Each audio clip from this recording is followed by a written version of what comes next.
اور ہزاروں نصیحتیں بھی کیں، جن کو پلے باندھ کر مجھے زندگی کا سفر بھاری لگنے لگا لیکن کیا کرتی، نئے گھر، نئے لوگوں کی ریتیں ماننا تو تھیں۔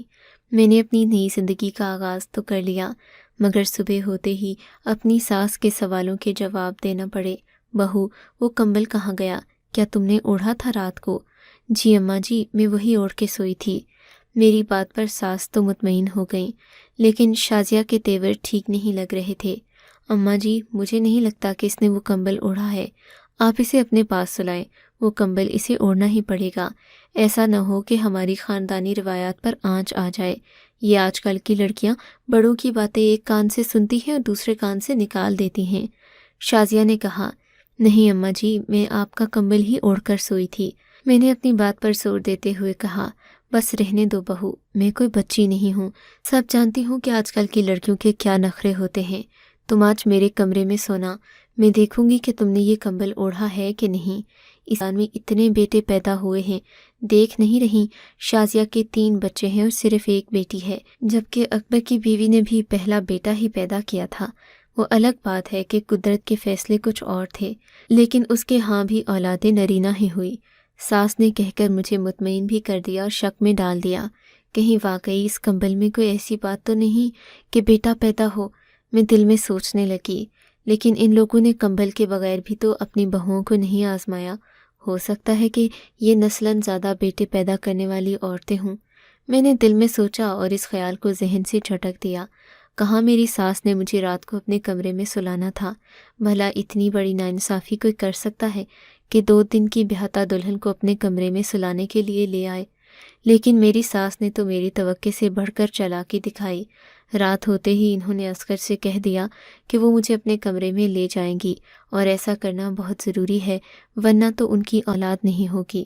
اصغر اپنی ماں کی ایک بھی نافرمانی نہ کرتے، انہوں نے مجھے خوشی خوشی اجازت دے دی کہ جا کر اماں کے کمرے میں سو جاؤ۔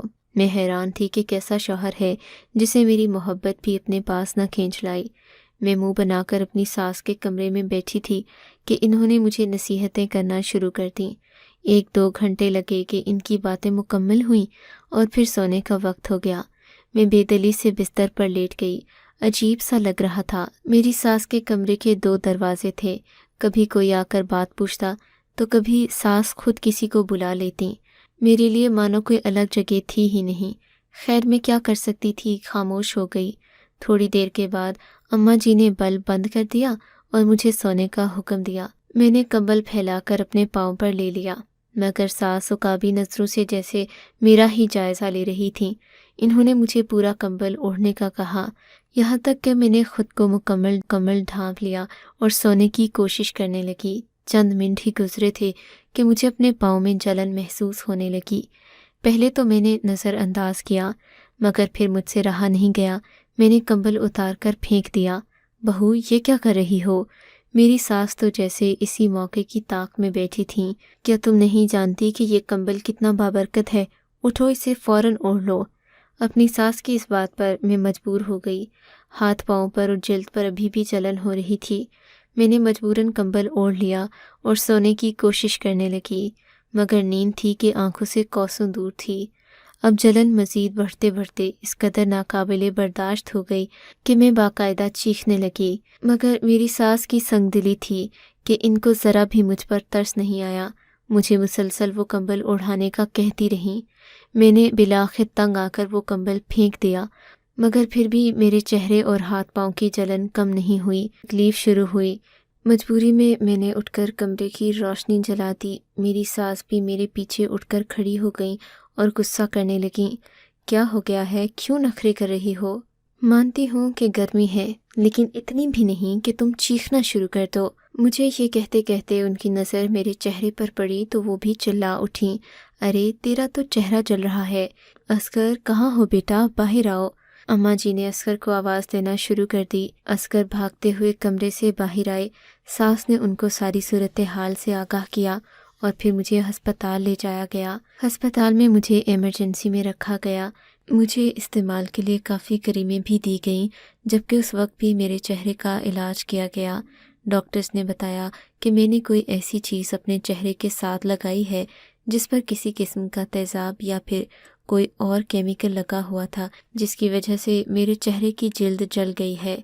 یہ سن کر میں پریشان ہو گئی۔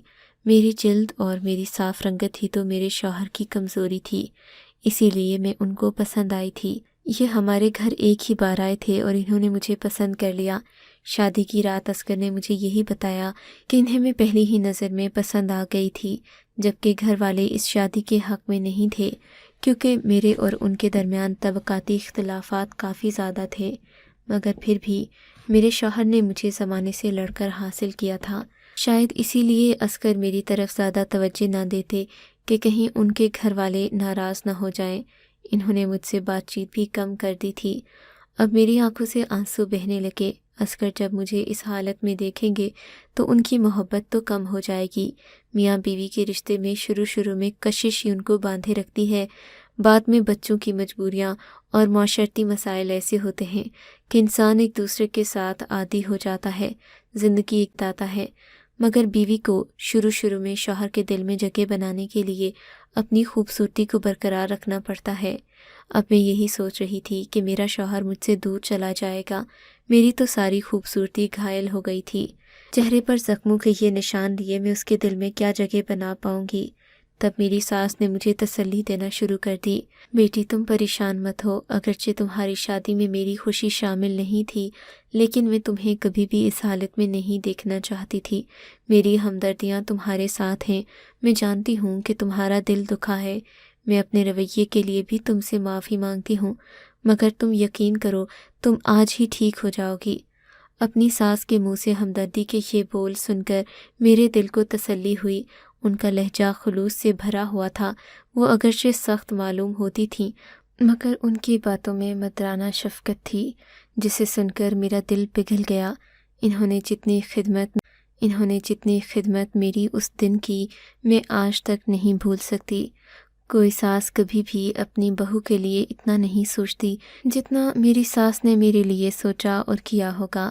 جب 2 دن ہسپتال میں رہنے کے بعد میں گھر واپس آئی تو انہوں نے اصغر کو بلا کر لاکھ سمجھایا، نصیحتیں بھی کیں کہ بیٹا کبھی بھی اپنی بیوی کو خوبصورتی کے معیار میں مت جانچنا، یہ ایک وفادار لڑکی ہے اور اسے ہمیشہ خوش رکھنا۔ اس کے ساتھ جو حادثہ ہوا ہے اس میں اس کا ساتھ دینا۔ اپنی ساس کا نرمی بھرا رویہ دیکھ کر میں حیران بھی ہوئی اور دال میں کچھ کالا بھی لگنے لگا۔ وہی ساس جو اس حادثے سے پہلے مجھ سے بری طرح پیش آ رہی تھیں، ان کو تو میں ایک آنکھ نہیں بھا رہی تھی۔ اس حادثے کے بعد وہ کیسے پگھل گئی تھیں۔ خیر اصغر کا رویہ میرے ساتھ نہ بدلا، لیکن وہ چپ سے رہنے لگے۔ ان کی خاموشی مجھے ڈرا رہی تھی۔ اسی دوران میری ساس نے ایک 15 سال اپنے گھر میں ملازمت کے لیے رکھ لیا۔ یہ ایک ایسی تبدیلی تھی جس نے ہم سب کو حیران کر دیا۔ حالانکہ گھر میں کام کرنے کے لیے 3 بہویں موجود تھیں، مگر اس کے باوجود بھی انہوں نے ایک 15 سالہ لڑکے کو کام پر کیوں رکھا، یہ بات ہم سب کی سمجھ سے باہر تھی۔ ایک دن شام کی بات ہے، میں کچن کے باہر کھڑی اپنے کسی کام میں مصروف تھی کہ میں نے دیکھا اماں جی اس شاکر نامی لڑکے کو اپنے پاس بلا کر کچھ سمجھا رہی ہیں۔ لوگوں کی باتیں سننے کی مجھ کو عادت نہ تھی، لیکن ان کا انداز ایسا تھا کہ مجھے تجسس ہو گیا۔ میں سن کر سننے لگی۔ اماں جی اسے سمجھا رہی تھیں کہ آس پاس کی دکانوں میں پتہ کرے، ہمارے گھر سے پچھلے 3 دنوں میں کوئی سودا لینے کسی بھی دکان میں گیا ہے تو اس کی تفصیل لے کر آؤ۔ اماں جی کی یہ بات سن کر میں حیران تھی کہ وہ ایسا کیوں کروا رہی ہیں، مگر ظاہر ہے کسی نے تو میرے ساتھ یہ شرارت کی تھی، اور کیوں کی تھی یہ وجہ ڈھونڈنا بہت ضروری تھا۔ گھر کی جڑیں کاٹنے والے لان پہنچاتے ہیں۔ شام کو وہ لڑکا آیا تو میری نظریں اسی پر تھیں۔ میں چاہتی تھی کہ میں بنا ماں جی سے پوچھے اس بات کی جڑ تک پہنچ جاؤں اور جانوں کہ میرے ساتھ جو ہوا اس سب کے پیچھے کس کا ہاتھ تھا۔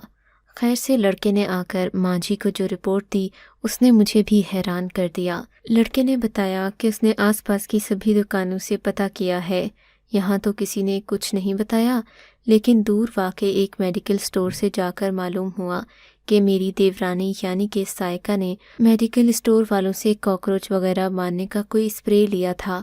اب یہ بات بظاہر عام سی تھی، مگر میری ساس جہاں دیدہ عورت تھیں، انہوں نے فوراً سائقہ کو سب کے سامنے طلب کیا۔ سائقہ کی رنگت پیلی پڑ رہی تھی، شاید کہ اسے بھی اندازہ ہو گیا تھا کہ اس سے جو غلطی ہوئی ہے اس کے بارے میں ماں جی کو پتہ چل چکا ہے۔ سائقہ کچھ پریشان لگ رہی تھی۔ گھر کے سبھی لوگ اماں جی کی طرف متوجہ تھے، جبکہ میں جو سارا معاملہ جانتی تھی خاموش کھڑی سب کو دیکھ رہی تھی۔ تبھی اماں جی نے سائقہ کو آگے بڑھ کر قرآن پاک پر ہاتھ رکھنے کا کہا۔ ماں جی کیا ہوا؟ آپ ایسے کیوں کہہ رہی ہیں؟ سائقہ گھبرا کر بولی۔ قرآن پاک پر ہاتھ رکھ کر کیا تم یہ قسم کھا سکتی ہو کہ تم نے جمعے کی رات ماجد میڈیکل سٹور والے سے جو دوا لی تھی اس کا میری چھوٹی بہو سے کوئی تعلق نہیں؟ اماں جی کی یہ بات سن کر سبھی حیران رہ گئے۔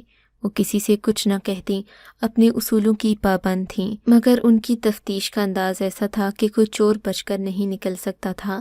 سائقہ کا رنگ پیلا پڑ گیا، وہ ماں جی کے قدموں میں گر گئی۔ مجھے معاف کر دے، مجھ سے غلطی ہو گئی، میں حسد اور جلن کے مارے اپنی حدیں بھول گئی تھی، مجھے معاف کر دیں، مجھے اس گھر سے مت نکالیں۔ سائقہ کی گریہ وزاری سن کر اماں جی کے چہرے پر غصے کے آثار آنے لگے۔ کی گرجتی ہوئی آواز ہم سب کے دلوں پر لگ رہی تھی۔ سائقہ کا شوہر بھی ہکا بکا کھڑا تھا۔ بولو سائقہ، تم نے ایسا کیوں کیا ہے؟ یہ سلوک تو کوئی کسی انسان بلکہ جانور کے ساتھ بھی نہیں کرتا۔ سائقہ سے سبھی پوچھنے لگے۔ سائقہ منہ سے کچھ نہ بولی بلکہ اپنے شوہر اور ساس سے معافی مانگتی رہی۔ کسی نے سائقہ کی بات پر یقین نہ کیا اور پھر طے یہی پایا کہ سائقہ کا فیصلہ کل ہوگا۔ سائقہ پریشان تھی، اس کی جان نکلی جا رہی تھی۔ بالآخر سائقہ نے اپنے جرم کا اقرار کرنے کے ساتھ یہ بھی بتا دیا کہ وہ یہ سب کر کیوں رہی تھی۔ اس سب کا بنیادی مقصد صرف مجھ سے بدلہ لینا تھا، کیونکہ میرے شوہر نے شادی سے پہلے سائقہ کی چھوٹی بہن سے شادی کا وعدہ کیا تھا اور اسے کہا تھا کہ میں مر جاؤں گا مگر تمہاری جگہ کسی اور کو نہیں دوں گا۔ اب اس بات میں کتنی صداقت تھی اور کتنا جھوٹ یہ تو میں نہیں جانتی، مگر سائقہ نے حسد اور جلن میں آ کر مجھے نقصان پہنچانے کی بھرپور کوشش کی اور وہ کمبل جو ہمارے گھروں میں برکت کے لیے استعمال ہوتا تھا نحوست کی علامت بن گیا۔ میری ساس تھوڑی وہمی عورت تھیں، انہوں نے مجھے بھلے کمبل اوڑھنے کے لیے دیا۔ شاید یہ ان کا یقین تھا کہ ایسا کرنے سے بیٹا ہی پیدا ہوتا ہے، لیکن جو کام میری دیورانی نے کیا اس کی کوئی معافی نہیں تھی اور نہ ہی یہ کوئی بھلانے والی بات تھی۔ سائقہ کے شوہر نے اسے طلاق دینا چاہی مگر ماں جی نے اسے منع کر دیا، کہا کہ اس نے جو غلطی کی ہے اس کی سزا میں اسے خود دوں گی، تم اس بات کو بھول جاؤ۔ اور پھر ماں جی نے میری آسائشوں میں مزید اضافہ کر دیا، مجھے اس ملازم کے ساتھ الگ گھر میں شفٹ کر دیا جہاں پر میں اور میرا شوہر ہی تھے، ہماری خوشیوں میں کوئی تیسرا نہیں تھا۔ اس سے بڑا بدلہ اور کچھ نہیں ہو سکتا تھا، جبکہ میرا شوہر مجھ سے پہلے سے بھی زیادہ محبت کرنے لگا۔ آج میں سوچتی ہوں کہ شاید سائقہ نے جو کیا وہ میرے کی ہمدردی سمیٹ کر مجھے الگ گھر رہنے کو مل گیا، اور دوسرا میرے شوہر کی وفاداری بھی ثابت ہو گئی، جس پر شاید سائقہ کی بہن کے بارے میں جاننے کے بعد مجھے شک ہو گیا تھا۔ سچ ہے کہ کبھی کبھی مصیبت بھی بھلائی لے کر آتی ہے۔ آپ کو اگر یہ کہانی اچھی لگی ہے تو اس ویڈیو کو لائک کیجیے اور اس طرح کی مزید کہانیاں سننے کے لیے ہمارے چینل کو ضرور سبسکرائب کیجیے۔ کہانی سننے کا شکریہ۔ آپ سے ملاقات ہوگی اگلی ویڈیو میں، تب تک کے لیے اللہ حافظ۔